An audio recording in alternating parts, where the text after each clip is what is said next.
All right, everybody. Welcome to Math from Mr. O's Kitchen. Obviously weird times, so I'm putting together a video because the ones on YouTube were good, but just didn't hit the areas that I thought we needed to talk about. So I'm posting a video called Factoring Trinomials when the A value is 1. Now we're talking about trinomials, or quadratics in this case, where this number out in front, you're going to notice in these three examples, the coefficient out in front is, well, non-existent, but we know it's not 0, it's going to be 1. So we're just going to go over how do you solve a quadratic using the factoring method. Now, for all of these, when you're solving a quadratic, we're assuming, hey, what x value can I plug in so that this entire expression here will spit out 0 at the end. So we're just going to quickly go over how to use it, how to solve it using the factoring method. So very straightforward. What you're trying to do is you're trying to find two numbers that multiply to your c value, in this case 10, and add to your b value, in this case 7. Those two numbers are going to help develop your two binomials, your two binomials that will multiply together to get you back to this quadratic. So what are we going to have to multiply to get x squared? Well, obviously that's going to be x and x. Those are going to be the leading terms in our binomials. And then what two numbers will multiply to 10 and add to 7? Now, you could create a list of multiples of 10 on the side here. Numbers that multiply to 10, obviously you have 10 times 1, 5 times 2, right? And you can keep going down the whole list, but most of us, from what I remember teaching you guys earlier in the year, when you say what two numbers multiply to 10 but add to 7, you're all going to go, Mr. O, that's 5 times 2. Okay, so it's a positive 5 and a positive 2. That means here this will be x plus 5 and x plus 2. Okay, now that's factoring. You've successfully factored that trinomial. But we're trying to talk about how can you solve a quadratic using factoring. So again, our goal was what number can I plug in for x so that this entire expression will come to 0? Well, now that we've split it up into a multiplication of two binomials, it's a times b.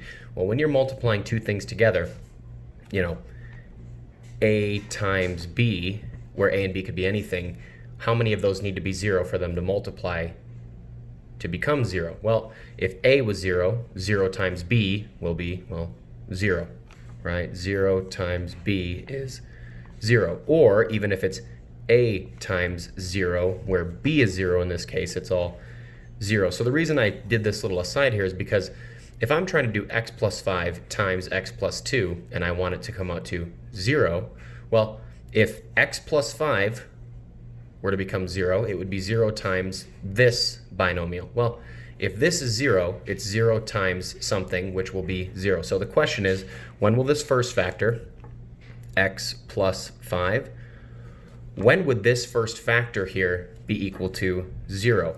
Most of us go, what plus 5 is 0? Well, that would be when x is negative 5.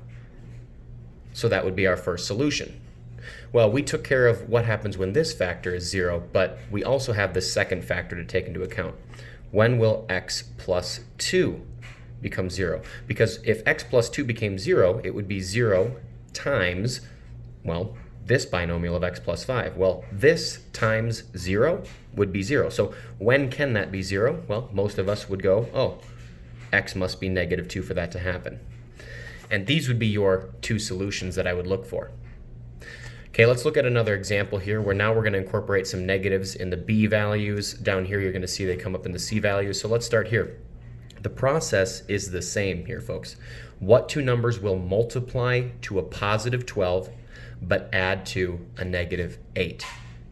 Well, in this case, you could come aside and start listing multiples of 12. We obviously have 12 times 1. We have 6 times 2, 4 times 3, and that's it. Now, the interesting part here is these two numbers that we pick, whatever option duo we pick here, have to multiply to a positive 12, but add to a negative 8. That's interesting. Well, in order for two numbers to multiply to a positive 12, you have two options. It's either a positive times a positive, or it would need to be a negative times a negative to still get that positive 12. Well, if we need two numbers to multiply to a positive 12, but add to a negative 8, I think it's pretty self-explanatory that when we set up our two binomials here, it's going to be x and x, but it's going to need to be a negative and a negative. it would need to be a negative times a negative to give us a positive. So this would be -1 times -12, -6 times -2, and -4 times -3. Notice how all of these options still satisfy positive 12. -12 times -1, negative times a negative, positive. Now the question is, which of these three combinations will satisfy our second condition, which is, hey, these also need to add to -8. Well, in this case, a -6 times -2, positive 12, and -6 plus -2, -8.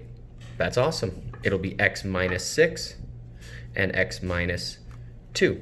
These would be the correct factors. -6 times -2 is a positive 12. -6 plus -2 is a -8.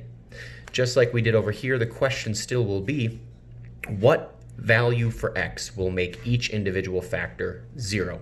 X minus 6? Obviously, if x was equal to a positive 6, a regular 6, it'd be 6 minus 6, which is 0, and boom, the whole thing goes to 0. Same thing here. What would make x minus 2 spit out 0? Well, if x was a positive 2, a regular 2, then it would all come out to 0. So these would be our two solutions. Now, as a quick side, remember, when we're finding the solution to a quadratic, what we're talking about is, where will that quadratic cross the x-axis? Well, what you just solved is you said, well, this quadratic, whatever this looks like, it's a parabola, obviously, but we know it's going to have an x value of 6 where it crosses the x-axis and an x value of 2, right? You're just finding the locations where it crosses the x-axis. So that's how you would find those solutions quick using factoring. Okay, one last example and we'll call it good. X squared minus 10x minus 24. Okay, now we have two negatives in here. Process doesn't change here, folks. Coefficient is still 1, so we keep the process the same. Numbers that multiply to a negative 24. Okay, so in this case, just start listing your multiples. Just start going down the line, okay? Now, I'm not going to list all of them. You can just keep going and going and going, but you're going to eventually stumble across going, hey, wait a minute. Negative 12 times 2 is going to be an option. Negative 12 times 2 is going to be negative 24, and negative 12 plus 2 is going to be a negative 10. So then I'm going to set up my factors. X minus 12 and x, and it was a positive 2 in this case, so I'm going to put x plus 2. Now let's just double check here. Does a negative 12 and a positive 2 multiply to negative 24? It does. Does a negative 12 added to a positive 2 give me negative 10? It does. Now for our solutions, what will make x minus 12 0? That entire factor? Well, if x was a regular positive 12, that would make this factor 0, and 0 times whatever this would be, it doesn't really matter. 0 times anything is going to be 0. Again, we're trying to figure out when will these quadratics be equal to 0. And same thing here. What about this factor? X plus 2? Well, if x was a negative 2, then the entire quadratic would come out to 0. All right, folks, that's how you factor a quadratic when a is equal to 1. I'm going to be posting another video here in a little bit about what happens when the a value is not 1. What do we do? Okay, now reminder, this is all review, so if you've had me this year, these should be in your notes, but this hopefully should get you help moving forward on the assignment. Good luck, guys.